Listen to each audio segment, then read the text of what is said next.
Despite a critical drubbing from critics, the movie still made over $50 million at the box office, earning Cohen between $1.5 and $2 million for a mere 24 days of shooting. Viaggio Celebrity presents top 10 movies like The Boy Next Door. Number 10. A Bigger Splash 2015. Rock legend Marianne Lane is recuperating on the volcanic island of Pantelleria with her partner Paul. When iconoclast record producer and old-flame Harry unexpectedly arrives with his daughter Penelope and interrupts their holiday, bringing with him an airborne blast of delirious nostalgia from which there can be no rescue. A Bigger Splash is a sensuous portrait of laughter, desire, and rock and roll, detonating into violence under the Mediterranean sun. Marianne Lane's concert scene was filmed in Milan at the San Siro Stadium, which is like the Madison Square Garden of Milan. They shot the scene in front of 17,000 people during the show of Italian rock star Lorenzo Giovanotti. Tilda Swinton has a mutual friend with Giovanotti, so they asked him if he could lend his crown for 15 minutes, and the audience was asked to shout Marianne Lane before Giovanotti came out. Ralph Fiennes told that he accepted the role of Harry Hawks. Number 9. Behaving Badly 2014. 18-year-old Rick Steven is willing to do whatever it takes to win the heart of Nina Pennington. In his quest to land the girl of his dream, he has to contend with her psycho ex, his best friend horny mother, a manic strip club manager, a perverted principal, a lecherous priest, his suicidal mother, and a patron saint with a camel toe. No one ever said love was easy. The film is every bit as complicated and filthy as its title suggests. Its character dealing in drugs, alcohol, and love with next to no moral compunction. Actually, that's not its problem. These scenes are riddled with a grim humor and work best when played loudly and ridiculously, as they frequently are. And so there are moments when Rick receives counseling from Saint Lola, the patron saint of aimless teenagers, or when he must cut a deal with slimy strip club boss Jimmy to score backstage passes for a Josh Groban concert. The film is almost brave in how determinedly it sinks into the most depraved of narrative depth. But it's hard to shake the feeling that writer-director Tim Garrick lets his own crazy creation get the best of him. Number 8. Elle 2016. The wealthy entrepreneur Michelle is the owner of a video game company that she runs with her best friend Anna. She is divorced from Richard and has a love affair with Anna's husband Robert. Her son Vincent lives with his girlfriend Josie that is pregnant. Her mother Irene tried to convince Michelle to visit her father that is in prison for a life sentence after killing 27 neighbors in an outbreak. One day, Michelle is raped by a stranger wearing a ski mask. She also befriends her next door neighbor Patrick and Rebecca and invites them to a Christmas party at her home. When the stranger breaks in her house again, Michelle subdues him and has a surprise. Before the production began, Paul Verhoeven went to a Dutch language institute to learn French in order to better communicate with the cast and crew. He said it was simply necessary because according to tradition, making a French movie should be done with an all-French crew. Number 7.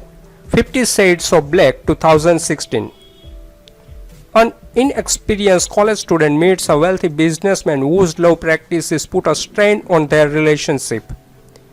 Christian Black introduces psychology student Hannah Steele to the world of romance after she interviews him for her school newspaper. Their kinky relationship stumbled forward despite Christian's shortcomings as a lover and the antics of his racist adoptive mother Claire, his well-endowed brother Ellie, and Hannah's hyper roommate Katissa. Unlike A Haunted House and its sequel, this film follows very close to the film adaptation of 50 Shades of Grey.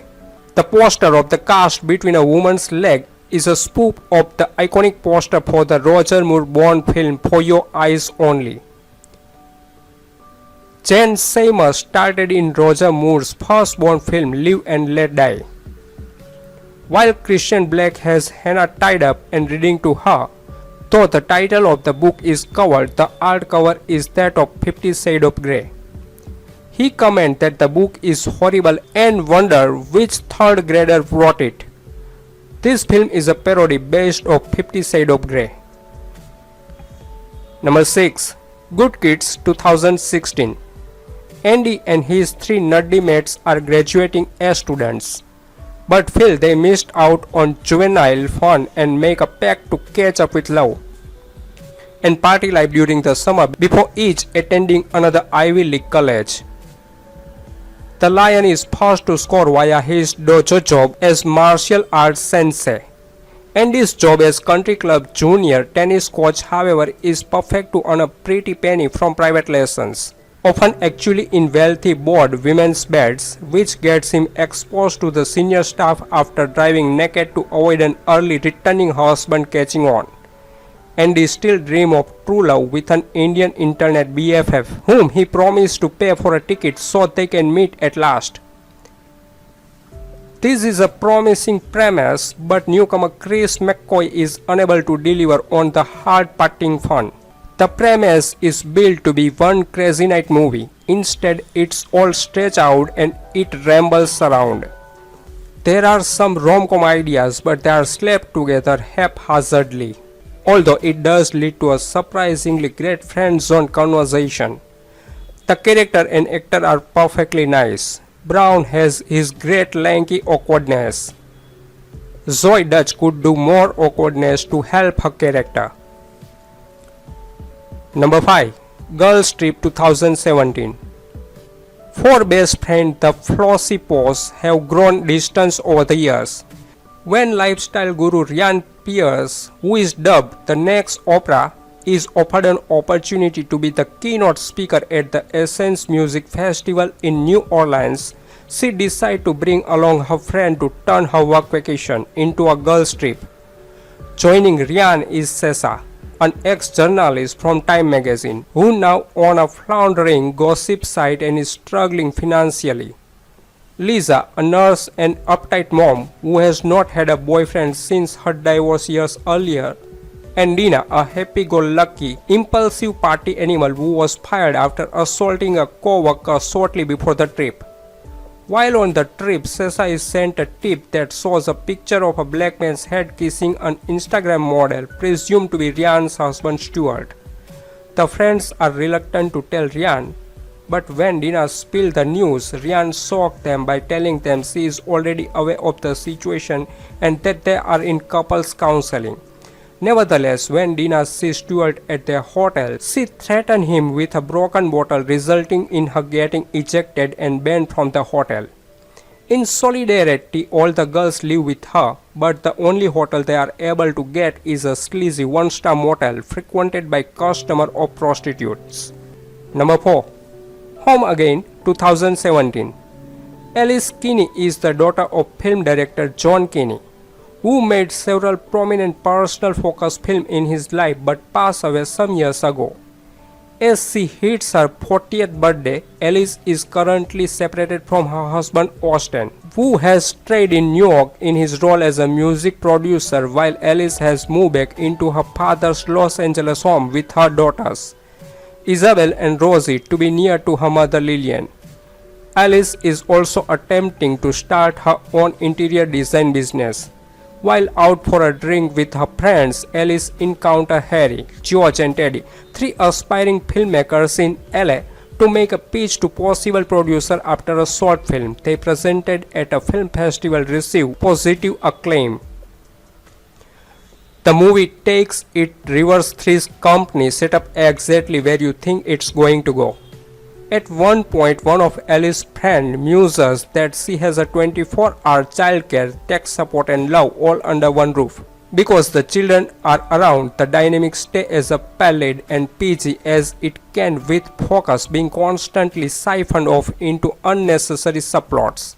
This subplot provides a few moments of character development for the three boys.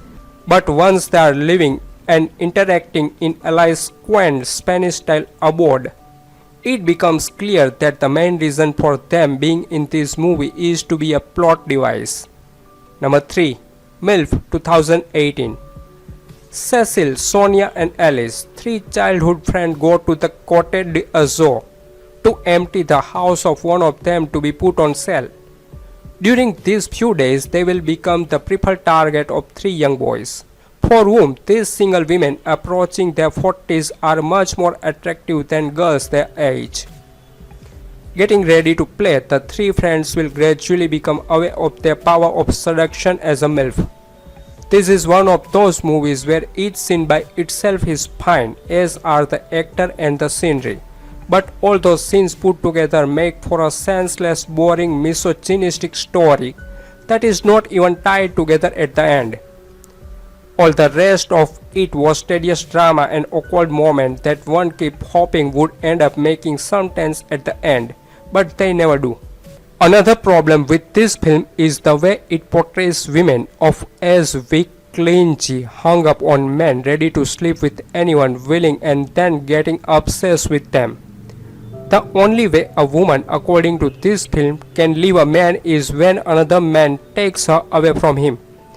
Men take women or leave them, women have no agency and no core. Even the female friendship, which is supposed to be central to the story, is shown as being shallow and fickle.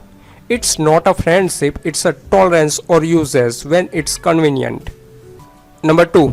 The Paperboy 2012. A reporter returned to his Florida hometown to investigate a case involving a death row inmate. Eldest son Ward Jensen is a star reporter for a Miami newspaper and has returned home with close friend Yardley to investigate a racial murder case. Younger brother Jack Jensen has returned home after a failed stint at university as a star swimmer. To help give his life some direction, Ward gives Jack a job on their investigation as their driver. But into the mix comes the fiancée of the imprisoned convict, who stir up confusing feeling of love and lust for the young Jack. Meanwhile, Ward and Yardley's investigation stir up deep-rooted issue of race and acceptance which could cause serious consequences for everyone involved. Nicole Kidman created the Tracy look of Charlotte herself as the budget lacked money for a makeup assistant. This was the first time Kidman did her own makeup on a film. This movie received a 15-minute standing ovation at the premiere Cannes Film Festival, which brought Lee Daniels and Zac Efron to tears. Nicole Kidman improvised the dance scene between her and Zac Efron. Efron described filming the scene as the moment I became a man. Number 1. Wonder Wheel 2017. In the hustle and bustle of 1950s Coney Island, where the buzzing crowd comes and goes, trudging slowly over the wooden boardwalks, silent story of the everyday toilers who give life to the attraction unfold. Somewhere in a calm bar, there is the sad waitress Jeannie, a one-time actress and now a suffering wife, who's been given a second chance by the side of the well-intentioned but uncouth carousel operator Humpty. On the other hand, there is Humpty's 26-year-old estranged daughter Carolina, who left the familiar nest and a preordained future seeking adventure as a mobster's wife, only to return home with her wings broken, begging for forgiveness. And from the lifeguard's high tower, where all is in plain sight, the young and charming lifesaver and hopeful playwright Mickey is the inadvertent but potent catalyst that binds everything together. Shattered dreams, reckless love and betrayal, all under the bright lights of Coney Island. The title Wonder Wheel, in addition to referring to the Coney Island Ferris wheel, is metaphorical for the characters' behavior and mindsets. When describing the title, Woody Allen stated, "The view is beautiful from the Wonder Wheel, but you are going no place." It has an element of romance to it, an element of beauty to it, but ultimately an element of futility.